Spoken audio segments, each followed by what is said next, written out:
At this temple in Taipei, people are offering their prayers. Ringo Lee hopes for a change in cross-strait fortunes. More exchanges can lead to better understanding and communication and naturally reduce the likelihood of conflict. Lee is head of a Taiwanese association of travel agents.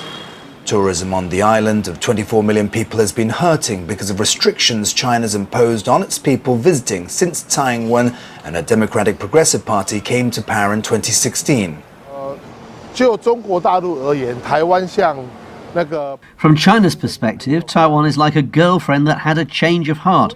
Because of a lack of mutual trust and communication, cross-strait relations have hit rock bottom, reaching a dangerous point. Tsai is stepping down as president after reaching her term limit. In the running to replace her is William Lai. We are determined to safeguard peace and stability in the Taiwan Strait. He's the current vice president and leads in polls. Like Tsai, he wants to build relations on the world stage and maintain close ties with the US. But Beijing despises him and calls him a troublemaker. It views his party as separatists. China's Communist Party has never governed Taiwan, but it sees it as part of its sovereign territory and doesn't rule out taking it by force. Over the years, it's pushed countries to sever official links with the island. It now has diplomatic ties with just 13 countries and just one in Africa, the Kingdom of Eswatini. Over the past few years, it's also stepped up intimidation of Taiwan with frequent nearby military exercises.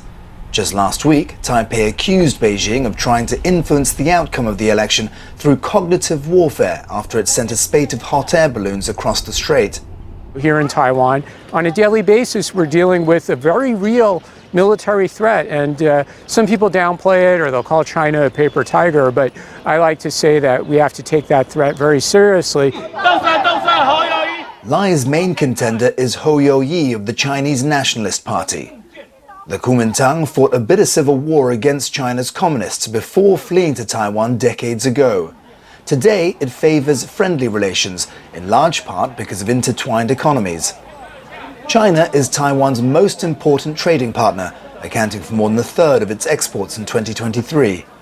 But the KMT faces a battle swaying younger generations who see themselves as having a unique Taiwanese identity and are opposed to the idea of unification with China. Former Dr. Ko Wen-je of the newly formed Taiwan People's Party is the third candidate running in the race. He's an outsider but could disrupt the vote as an alternative to the KMT, while also appealing to people dissatisfied with the DPP's domestic performance. Experts say he's more aligned with the KMT's policies, but one thing it agrees with the DPP on are plans to extend mandatory military service. I hope to learn how to unite during a war, and about what contribution each person should make, as well as how to prepare in peacetime. 18-year-old law student Brian Huang will be part of the first batch of conscripts serving for 1 year, 3 times longer than previously. Taiwan's government adjusted the policy just over a year ago to strengthen the island's security.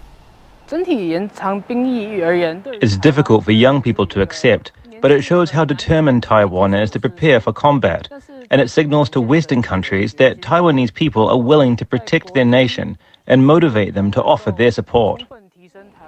China warns people in Taiwan against voting for the DPP's candidate and says Lai becoming president could trigger confrontation. If ties spiral militarily, the island will want all the backing it can get. Patrick Falk, SABC News, Taipei.